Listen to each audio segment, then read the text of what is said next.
G'day folks, Scott here. Today I'm reviewing Ready Player One.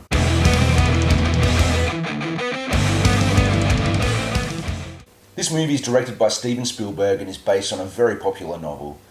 I knew nothing going in as always, no trailers, I'd seen a couple of images that spoiled a few of the references in there, but for the most part I was pretty free on knowing anything about it. Obviously it's all about the pop culture reference, so the less you know the better really going in. As always, I came home, I watched all the trailers, I ruined pretty much a lot of the really cool moments that were in there that I didn't expect, but there was one massive moment in the movie that I'll talk about right at the end, and I'll give you plenty of notice before we get to that I do want to talk about. That was probably my favourite part of the movie. So, if you know nothing about this, no trailers and all that, then just go in and you're looking for a reason to see it. It's fun.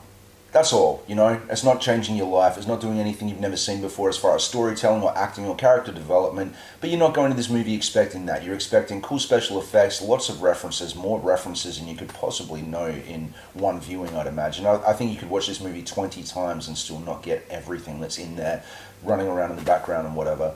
But it was a fun time and there was lots of cool shit in there. So if that's all you need to hear to go see it, then go see it.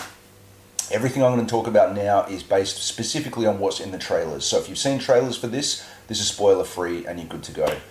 So this movie is about a character named Wade.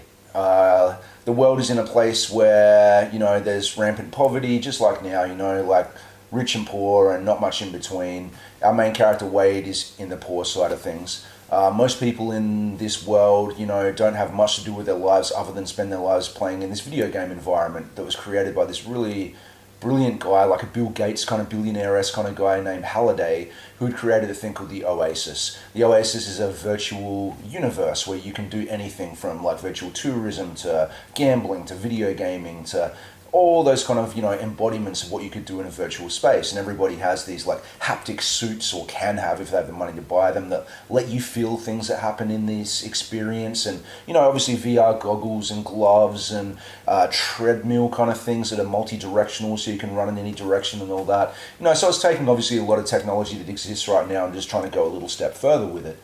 The premise of the story is that this Halliday guy who created this died.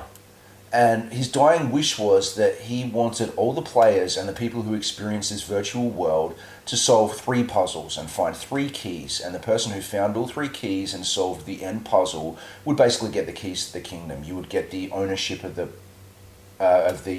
Oasis itself. You would get trillions of dollars of income and all that. And, you know, this is a story about people trying to do that. That, for me, comes to my only real fundamental problem with this movie. Did everything I just told you sound familiar to another movie? If you took out the video game environment and say perhaps replaced it with a chocolate factory, wouldn't the story be pretty much the same? Now, obviously there's parts of this that aren't the same. You know, obviously with Charlie and the Chocolate Factory, they needed to find the golden ticket to get entry to the land where you would prove yourself to get the ownership at the end. But these are pretty much the same story. I'm not going to go too hard on that, but it's an observation I couldn't get past. You know, the evil corporation who is trying to infiltrate this competition to win it, just like Slugworth and the, you know, alternate candy company who was trying to get their way in and buy the kids off and all that kind of stuff. Like, everything's the same. So, moving on from that. I still had fun. I still enjoyed it. The special effects were great. It's really well shot. Spielberg knows how to make a movie. He had the budget behind it to do it right. Excuse me. All the actors were fine. The characters were fine. Nothing really stands out. I didn't particularly care too much one way or the other. I was just interested in seeing more cool shit that I recognized. There's certainly worse movies out there, but I wasn't that invested in the people in it. But I had a really good time. So now we're going to talk about a major spoiler moment from it that is not in any of the trailers. So if you don't want to know anything more, you should stop watching. If you've already seen it, or if you just don't care about them, about spoilers, and you've probably already found this out, then let's go for it. You've been warned. So, the second puzzle in this was the greatest moment of the movie, and for me it really turned around and saved the entire movie for me as a viewer. I was enjoying all the references with the DeLorean and the car from Mad Max and Christine, and, Freddy Krueger and Jason Voorhees and like all these cool, Alien reference, Mortal Kombat, like all these things are reference that I clearly enjoy. I really liked all that. There were some glaring omissions that they obviously couldn't afford or weren't given permission to do, namely like apart from a TIE fighter noise, I really didn't see much in the way of Star Wars references. Perhaps I missed them. There wasn't a lot of Marvel or any Disney stuff really. I think I might have seen Deadpool, but that's about it. So anyway, we get to that second puzzle, which is The Shining. They have to go into a sequence from The Shining, or multiple sequences from The Shining, to solve a puzzle to get the second key. And it is absolutely amazing. They recreated the Overlook so well. It had the grand lounge area where Jack's typewriter was. It had room 237. It had the grand ballroom. It had, sort of a go-through around the kitchen areas. It had the elevator spewing blood. It had the Grady twins, Danny's tricycle, the woman in the bathtub. Like, all these things were referenced and shown.